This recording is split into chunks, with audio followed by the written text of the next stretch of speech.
नमस्कार साथियों, एक बार फिर से आप सभी का स्वागत है आपके अपने इस ऑनलाइन एजुकेशन प्लेटफॉर्म पर। और उम्मीद करता हूं कि आप सभी स्वस्थ और अच्छे होंगे। तो देखिए, पिछली 2 क्लासों में हमने जो सांबर और अजमेर के चौहान थे उनको शुरुआत से लेके जहां तक ये खत्म होते हैं वहां तक पढ़ लिया था हमने कि वासुदेव चौहान ने सांबर के चौहानों की स्थापना की थी। और पृथ्वीराज चौहान और मोहम्मद गौरी के बीच में जो तराइन का द्वितीय युद्ध होता है, इसमें पृथ्वीराज चौहान हार जाता है। और पृथ्वीराज चौहान के हारने के बाद में अजमेर की चौहान शाखा समाप्त हो जाती है। और पृथ्वीराज का बेटा है गोविंदराज, वो क्या करता है, यहाँ से हटके रणथंबोर में चौहान साम्राज्य की स्थापना करता है। तो आज हम पढ़ेंगे रणथंबोर के चौहान।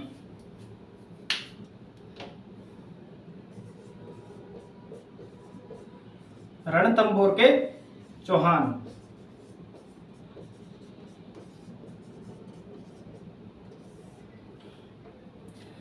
तो देखिए, इसका संस्थापक कौन है? पृथ्वीराज चौहान तृतीय का बेटा गोविंदराज।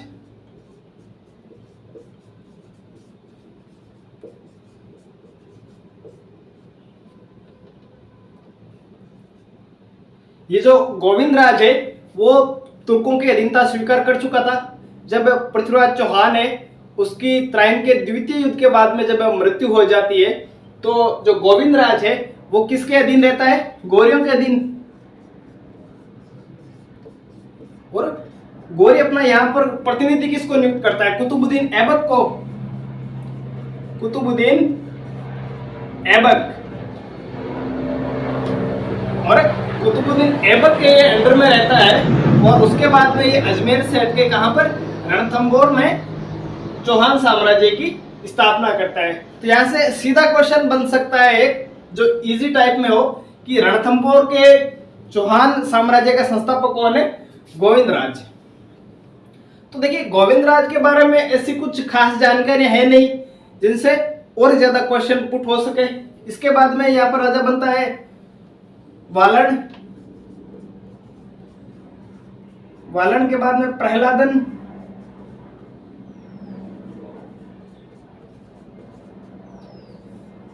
प्रहलादन के बाद में बनता है वीर नारायण। वीर नारायण के बाद में यहाँ का राजा बनता है वाघभट्ट।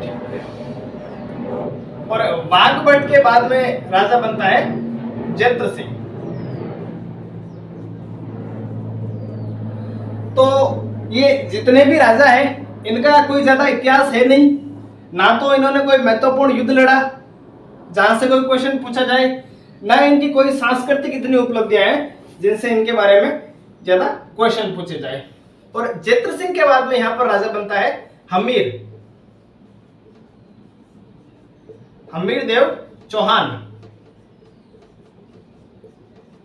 तो अगर रणथंबोर के चौहानों में सबसे अधिक समर्थ प्रतापी अगर कोई राजा हुआ है तो कौन सा है? हमीर देव चौहान।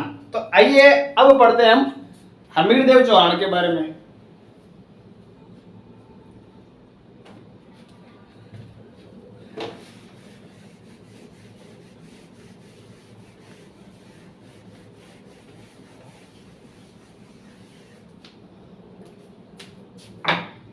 हमीर चौहान।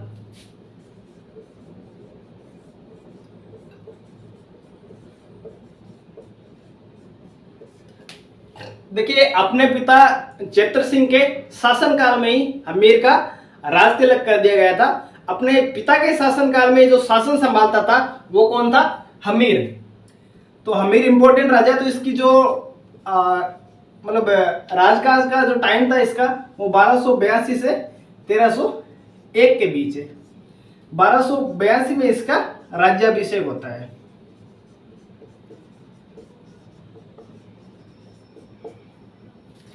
ये एक प्रतापी राजा था, साम्राज्यवादी नीति को मानने वाला राजा था। तो इसने आसपास के क्षेत्रों पर अधिकार करना शुरू कर दिया। आबू, धोड़, धार, पुष्कर,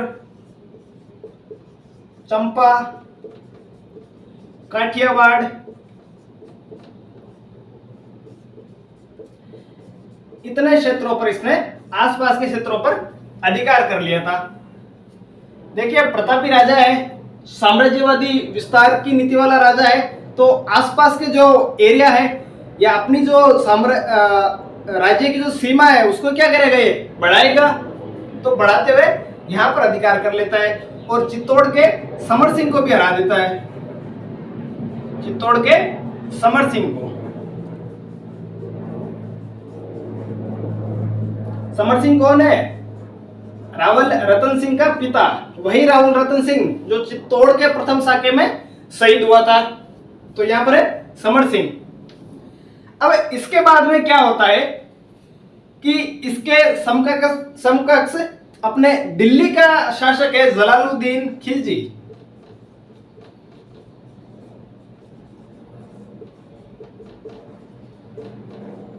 तो जलालुद्दीन खिलजी 1290 में आक्रमण करता है, कहां पर, रणथंभौर पर। और वो क्या करता है, एक झाइन दुर्ग है उस पर अधिकार कर लेता है, झाइन दुर्ग। और ये जो झाइन दुर्ग है इसको क्या कहा जाता है, रणथंभौर की कुंजी।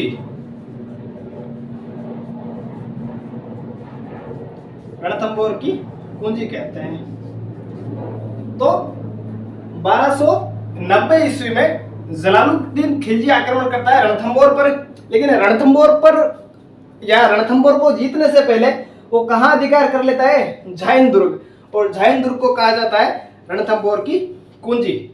अगर यहां से कोई इंपॉर्टेंट क्वेश्चन बनता है तो वही है कि रणथंभौर दुर्ग की कुंजी किसे कहते हैं, झाइन दुर्ग को। और इस दुर्ग को जीतने के बाद जो जलालुद्दीन खिलजी है वो यहाँ से वापस चला जाता है और बाद में जो हमीर है वो फिर यहाँ पर अधिकार कर लेता है। तो ये इंपॉर्टेंट क्वेश्चन रहेगा यहाँ से झाइन दुर्ग वाला।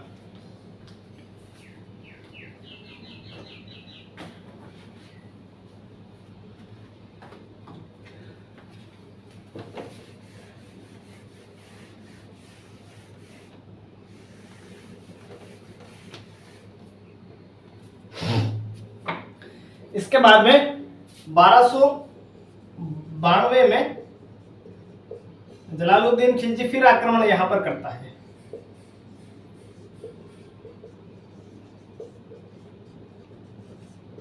लेकिन यहां इस बार भी वो झाइन दुर्ग से आगे नहीं बढ़ पाया था और यहां से उसको फिर लौटना पड़ा था।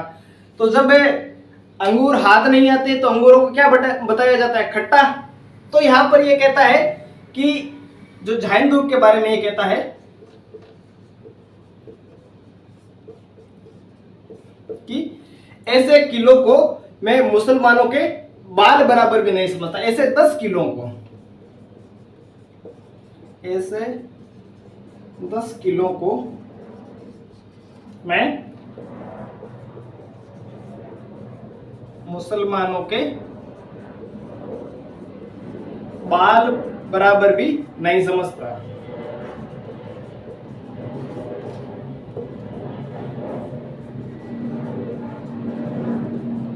तो देखिए यहां से अगर इंपॉर्टेंट क्वेश्चन पुट होता है तो वो यही है कि किस दुर्ग या किस किले के समकक्ष जलालुद्दीन खिलजी ये कहता है कि 10 किलो को मैं मुसलमानों के बाल बराबर भी नहीं समझता। या फिर ये आपको कोटेशन दे दे या ये कोट आपको देके पूछ लिया जाए कि ऐसा किसने कहा था, तो वो कौन था ऐसा कहने वाला, जलालुद्दीन खिलजी। और जलालुद्दीन खिलजी के बाद में इसका भतीजा है अलाउद्दीन खिलजी, वो दिल्ली का राजा बनता है।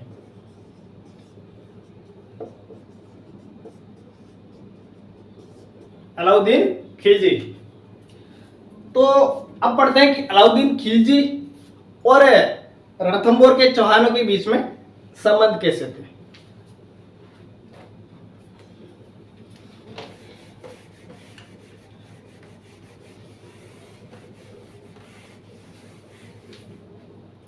अलाउद्दीन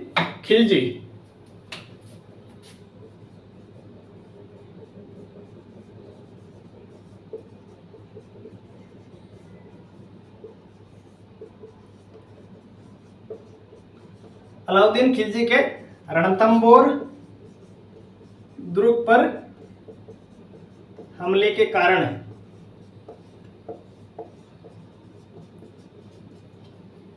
देखिए पहला कारण तो यही था सीधा सीधा कि महत्वाकांक्षी राजा था कौन, अलाउद्दीन खिलजी। साम्राज्यवादी विस्तार नीति कि महत्वाकांक्षी राजा है तो बेशक अपने पूरे साम्राज्य का क्या करना चाहता है, विस्तार करना चाहता है। दूसरी बात देखिए अभी यहां पर क्या है, रणथंबोर, ठीक है। इधर क्या है, मालवा, और इधर क्या है, गुजरात, और यहां पर कौन बंदा है, दिल्ली में। तो दिल्ली पर किसका शासक है, अलाउद्दीन खिलजी, और रणथंबोर पर किसका शासक है, हमीर का। तो देखिए उस टाइम मध्यकाल में अपने अगर धन धान्य और व्यापारिक दृष्टि से कोई महत्व था तो वो कौन से थे, गुजरात और मालवा। तो अगर दिल्ली वाला बंदा अगर रणथंबोर या चित्तौड़ पर बैठ जाए तो यहां से दोनों जगह अधिकार करना थोड़ा इजी हो जाएगा। तो इसलिए ये जितना चाहता था कि मालवा और गुजरात का क्या था, व्यापारिक और सामरिक महत्व होने के कारण जो अलाउद्दीन खिलजी है वो रणथंबोर पर विजय प्राप्त करना चाहता था और साम्राज्यवादी विस्तार इसकी नीति थी। तीसरा कारण, अलाउद्दीन खिलजी का एक विद्रोही था मोहम्मद शाह, और एक था केहब्रू। ये कौन थे, मंगोल। इन मंगोल विद्रोहियों को हमीर ने शरण दी थी। इसके कारण भी जो अलाउद्दीन खिलजी है वो हमीर से नाराज था। तो आइए देखते हैं अब आगे क्या होता है।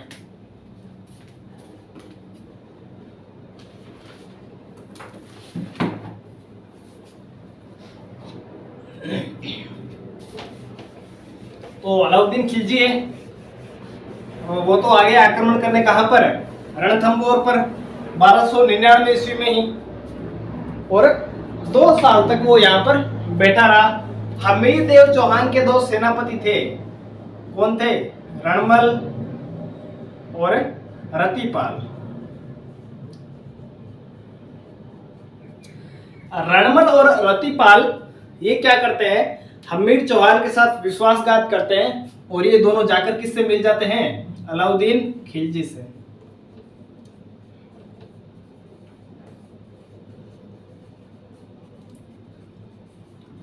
अलाउद्दीन खिलजी यहां पर लालच देता है किसको, रणमल और रतिपाल को, कि आप मेरे से मिल जाओ और मैं रणथंबोर को जीतने के बाद तुम्हें यहाँ का राजा बना दूंगा। तो अब क्या किया गया यहाँ पर कि हमीर की सेना कम थी, अलाउद्दीन खिलजी की सेना ज्यादा थी। तो हमीर ने रणथंबोर दुर्ग के क्या कर लिए, दरवाजे बंद कर लिए। वही यहाँ पर स्थिति पैदा हो रही है, कौन सी, साके वाली, साका। हमने पढ़ रखा है साके में 2 चीज होती है, जौहर, केसरिया। रणमल और रतिपाल ने रणथंबोर दुर्ग के सारे गुप्त द्वार बता दिए, वहां पेयजल की व्यवस्था कहां पर है वो बता दी। तो यहां पर क्या किया गया, पेयजल यानी पीने के पानी में गाय का रक्त यानी गाय का खून मिला दिया गया, उसको दूषित कर दिया गया। जहां पर खाने का भंडार था वहां पर भी ये हड्डियां वगैरह उसमें मिला दी गई। तो सारे लोग अब क्या है, प्यासे मर रहे हैं, भूखे मर रहे हैं। तब हमीर देव चौहान के पास मात्र एक ही रास्ता बचा था, वो कौन सा था, साका। तो 1301 ईस्वी में रणथंबोर का साका होता है।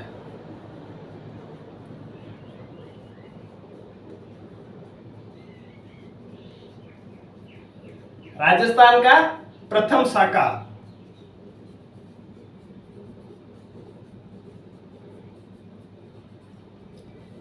कहां कब हुआ था, 1301 में। तो यहां पर 2 चीजें होती है साके में, एक जौहर होगा, एक केसरिया। केसरिया को नेतृत्व किसने किया? हमीर ने। और जौहर का नेतृत्व किसने किया? हमीर की पत्नी थी रानी रंग देवी।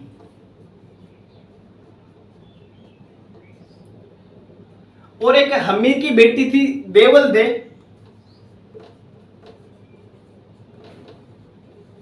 देवल दे, ये यहां पर एक तालाब था, पदम तालाब। इस पदम नाम के तालाब में कूदकर यहां पर क्या कर लेती है? आत्महत्या। और इस आत्महत्या को ही क्या नाम दे दिया गया? जल जौहर।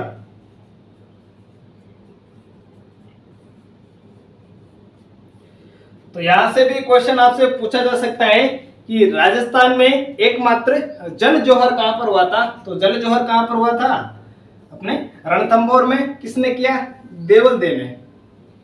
और जो रणथंभौर का पहला साका वो 1301 ईस्वी में होता है और इसे ही राजस्थान का प्रथम साका माना जाता है। जौहर और केसरिया किसने लीड की? इसने।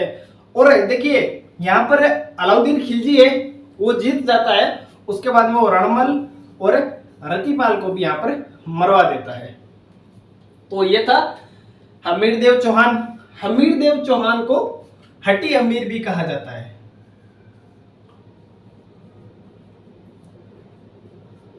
और इसके संदर्भ में तो एक कहावत है कि सिंह गमन सतपुरुष वचन, कदली फले एक बार, तिरिया तेल हमीर हट चढ़े ना दूजी बार। कि अगर हट है तो वो हमीर के जैसा है और किसी दूसरे के पास ऐसा हट नहीं था।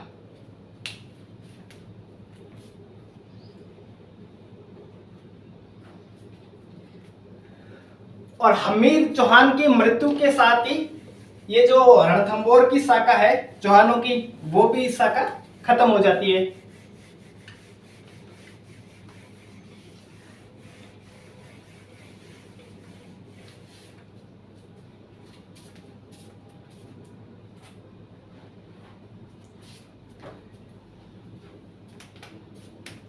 कुछ पुस्तकें हमीर की, हमीर महाकाव्य,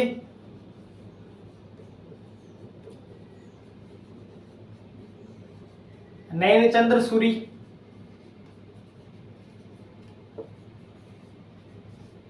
हमीर हट चंद्रशेखर,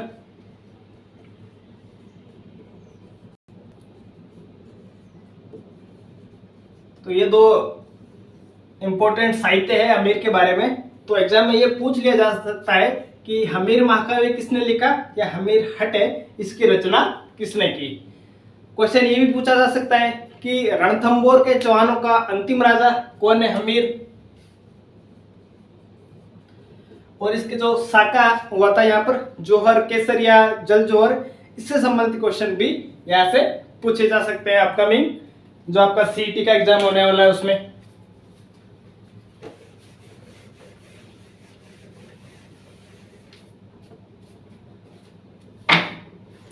देखिए इसके बाद में पढ़ते हैं नाडोल के चौहान।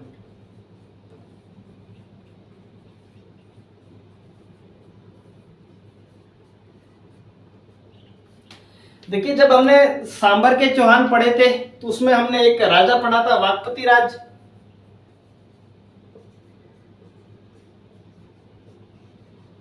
तो इस वाकपति राज का बेटा है लक्ष्मण सिंह।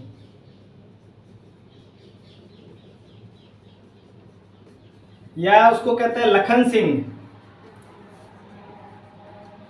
या इसको कहते हैं लाखा। तो ये क्या करता है 960 ईस्वी में नाडोल में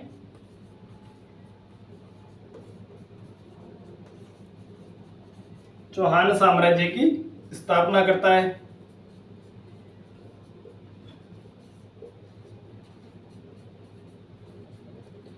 और ये क्या करता है नाडोल में जो चौहानों की कुल देवी है आशापुरा माता,